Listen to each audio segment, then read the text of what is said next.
This video includes spoilers for Splatoon 3.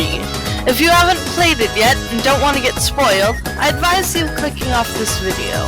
Still here? Good. Now let's get to the video. Hello Squid and Octo kids! Welcome to It's a Splat Theory. I'm your host Kat, and today I want to talk about my thoughts on Splatoon 3's Hero Mode. And I do have some thoughts about it, but let's start at the beginning. We start with Deep Cut telling us the Great Zapfish was stolen again.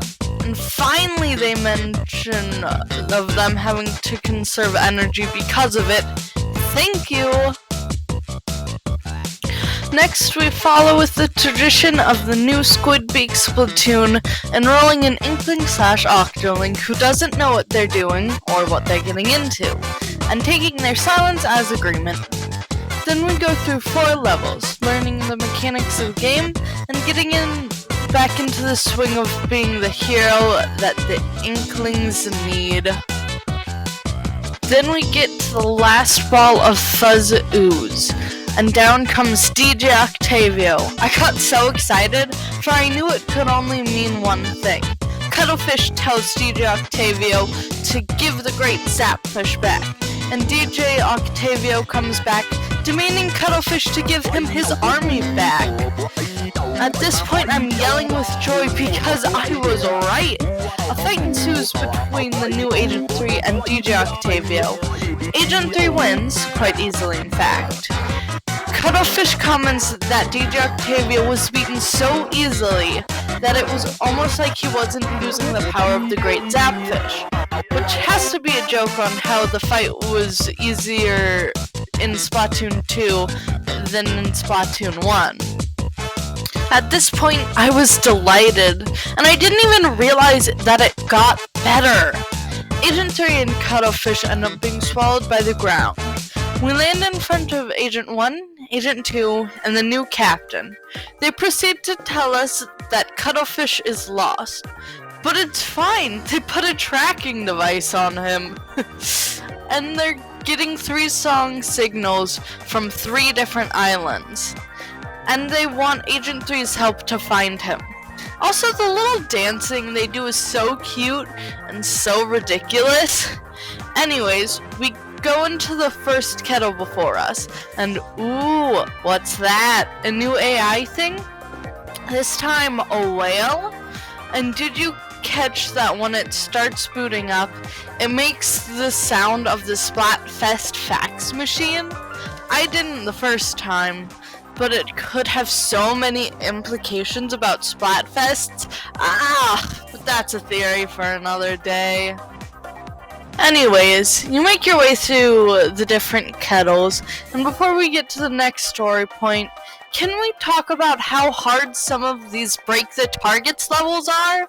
I was stuck on one for days, maybe even a couple weeks before I finally was able to beat it. And then there was that horrible octo stamp level, one of the worst. I feel bad for anyone who this is their first time playing a Splatoon game, and they just jump straight into the hero mode. But I do like how it feels like the series is growing with its players, and is expanding from just the same sort of level design, but they could have made it a little easier. Anyways, let's get back to the story. We throw Little Buddy at the ball of Fuzz Ooze, then walk on the now clear ground. What's this? Another cutscene? But why? And those of us that watched the Splatoon 3 Direct start to get a sense of deja vu, for what we see is Deep Cut's entrance into the Splatoon franchise. But this time, there's more! As they soon tell us, Anarchy Splatcast is only their day job. They're really bandits, looting the Splatlands. I'm still pretty happy with the direction they took Deep Cut. It's different than the other groups. With the Squid Sisters, you found out that they were Agent 1 and 2, and they helped old Agent 3. And then there's Off the Hook, who help Agent 8 and Cuttlefish escape the Deep Sea Metro. But Deep Cut, at first anyways, try and fight you, stop you. They directly stand in your way. They do something other than just help you along. It makes it so interesting. And it also checks off one more of my thoughts from GG Octavio won't be the villain of Splatoon 3. We did have to fight a new character. 3 new characters, in fact.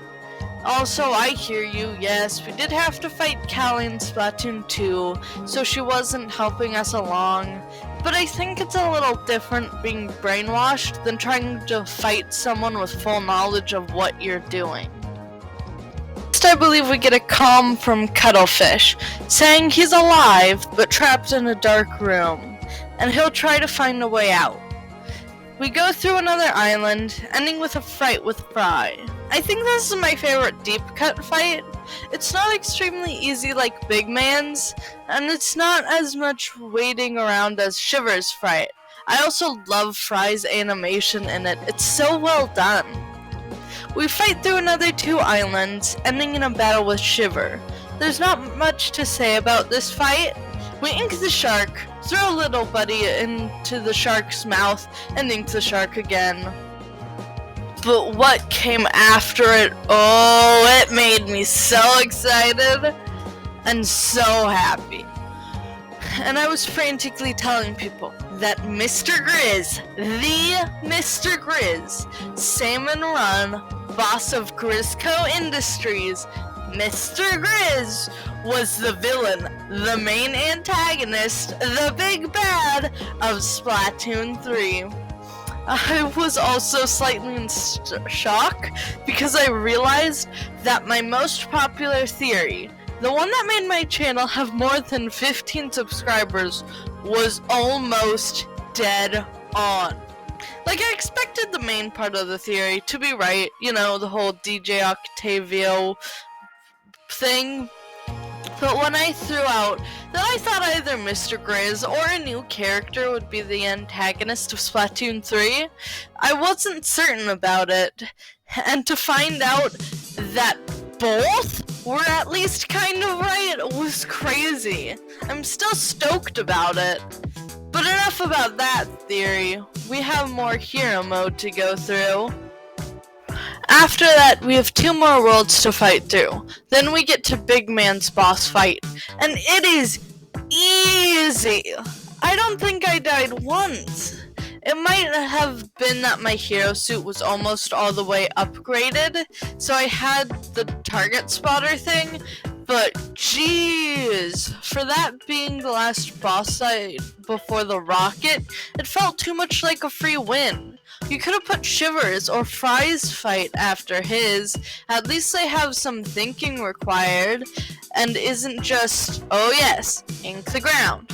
Come on, Nintendo, you can do better than this. Prepare your players for a little bit more with your boss fights. It should be a gradual rise in difficulty, not normal, a bit harder, super easy, and then you're gonna die a bunch because you stopped paying attention for a split second. You could have at least ordered them better. Next, Agent 3 returns to the base, where we get another wireless transmission from Craig Cuttlefish, saying that he knows he's being held captive by Mr. Grizz, and he doesn't know exactly where he is, but he knows he's at elevation. Mr. Grizz then cuts in that they may know where they are, but to not expect any workers' comp. Then he says that he won't underestimate the leader of the famed Squid Splatoon, and that he'll deal with him now before he becomes an actual inconvenience. Cuttlefish asks what he thinks he's doing. Then what's that? Before the transmission cuts off. The Squid Sisters call out to their grandpa that they'll save him as soon as they figure out how to get there. After you walk up to the so-called treasure, another cutscene plays where you watch the new Squid Splatoon combine all the treasure together to make hedge clippers? I'm honestly not completely sure what it's supposed to be. With the treasure welded together, Captain then uses it to clear away the fuzzy ooze from the rocket. But they sprain a tentacle in the process, so they can't continue on. And not a minute after that, who's there? It's Deep Cut again, demanding that you give them the treasure or else they'll fight you for it. Agent 2 tells them that we're done with it. They can go ahead and take the treasure. Of course, Deep Cut don't initially believe her, but then Fry asks why they're fighting it, and mentions on how they kind of feel bad about fighting Agent 3 to the death, and then Shiver suggests that they make Marie their new boss. So Callie, Marie, Fry, Shiver, Big Man, and let us not forget about Captain, help Agent 3 and Little Buddy through the different phases of the rocket. And among other things, you learn that Deep Cut wanted the treasure to sell it, and give most of the money to help people in Splatsville that need it.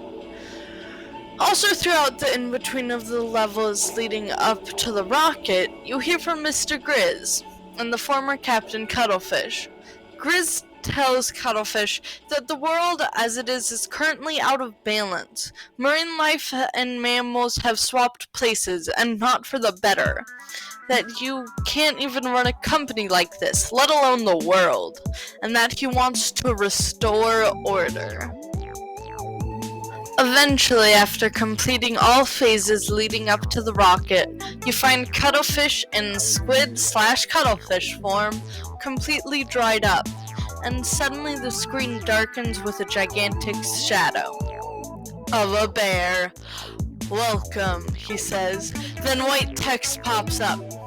The year sign anomaly. Number 3. Mr. Grizz. "Turn Gramps back into Gramps!" Callie yells, staring up at Mr. Grizz. "Valued employees, we appreciate your feedback. However, it will not be implemented at this time," he responds, using his business terminology. "What's that supposed to mean?" Callie asks. Then the rocket ship starts to rise, and as it goes up into the sky, Mr. Grizz grabs on and says, "It means the end of your employment, and the end of the world as you know it, to be clear." Mary and Callie rush back to the dried cuttlefish, and as Captain holds him, they shed a single tear, and color starts to flow through him, and he starts to rehydrate. He blinks up at them, then floats up. Everyone is relieved and happy. Then Callie remembers that the world's still endangered. And guess who shows up to make yet another dramatic entrance? It feels like this game is making fun of itself sometimes. Anyways, Deep Cut then help Agent 3 get up to space, each using stuff from their own boss fight. Well, except Big Man, he just gives Agent 3 a spacesuit. I'm not going to dwell on this boss fight for too much. You die a lot, at least I did, and then you beat him once. He tears apart the rocket ship and becomes huge, and DJ Octavio comes and saves you from floating in space. And then Small Fry floats up and also becomes huge. And then a huge fight ensues, and you have to vacuum up the fuzzy ooze orbs off of the giant bear that is Mr. Grizz in less than 3 minutes and 33 seconds. Now I want to talk about Mr. Grizz. Oh, Mr. Grizz. He's giant, fuzzy, and frankly adorable. But that's not what I want to focus on. I want to talk about his morals, his life, and his reasons for trying to do what he tried to do. Real quick, I'm going to be talking about the 7th Alternalog a little bit, and you may have noticed that I haven't talked about the Sunken Scrolls or Alternalogs before this. That's because I will be doing videos on these at a later date.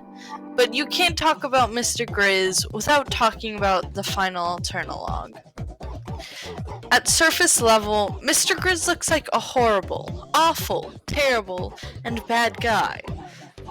maybe on the level, if not a little worse, than Commander Tartar. He seems like there is no redeemable quality about him, but if you look at him with context, he seems a lot more, well, human. He lost everyone he knew. He thought he was going to get a new chance, but no. The spaceship crashed back onto Earth, and he was the only one that survived. And on top of that, when he got back to Earth, he had no home to go back to. The world he knew was completely different. Nothing was the same. Every aspect of his life, everything he planned, it was all gone. What would you do if every land-dwelling creature on Earth, except for you, went extinct and was all replaced with sea creatures? And on top of that, to add insult to injuries, some of those sea creatures are mimicking humans, and at the same time, some doubt that they even existed. Would you try and get the world you have back? Why would you care about these creatures that invaded your home, your entire world? I'm not saying that what Grizz did was right. It's not. But I will say, if this had happened, I'm sure a lot of humanity would probably be rooting for him to win. You can't deny that the story could pretty easily be flipped. You could be playing as Grizz, trying to restore humanity, instead of playing as Agent 3, defending the world as they know it. I think the biggest takeaway is his second to last line. Moving forward is the future. You will get nowhere in life if you'll always try and go back. You'll just get stuck. No matter what, you have to keep moving forward, even if it hurts. And time won't heal the hurt from the past, but you will change and learn to be able to live with it. Mr. Grizz now understands that he can't try and reverse all that has happened. When you first talked to Grizz in Splatoon 2, he asked if you'd like to shape the future of Inkopolis, that Grizz Co. Industries is trying to make a better place. He asked if you want to be part of something bigger than yourself. He thought that the future could be what the past was. Even when if he succeeded, it would still have been incredibly different than the world he had. Than the world we have today. And watching him sitting on the remains of the rocket ship in defeat, realizing that what his plans would have made wouldn't have been any better, wouldn't be the future he really wanted, wouldn't have healed all the pain of losing everything he knew, him realizing that the only thing you can do is move forward. It's hard, and it hurts as the ink explodes, and Agent 3 with little buddy on the back of the Octo King 3 go back to Earth, leaving the ruined rocket ship behind, leaving Grizz behind, as the realization sinks in that Mr. Grizz, the fluffy bear, the owner of a company that so many Inklings and Octolings work for, is just dead. Oh, wait a second. Look who's there in the credits. Hi, Grizz. I see you're still alive. As you can probably tell, I really enjoyed this hero mode. And it also held so much lore that I am so happy for. Thank you for a good and different story mode for Splatoon 3, Nintendo. And then there's After Alterna. Just pain. They could have at least made it a little bit easier. I get making people have to work for it, but geez, you went a bit too far. I still haven't beaten it. I couldn't even get past the first world. I had to look up the final Alterna logs. Didn't your players work hard enough by beating every level in your game? Apparently not. I hope you enjoyed this video. If you did, go ahead and super jump over to that like button, splat the subscribe, and ring the notification bell. And as always, stay fresh, stay off the hook, stay cool, and catch you later, Squid and Octo kids.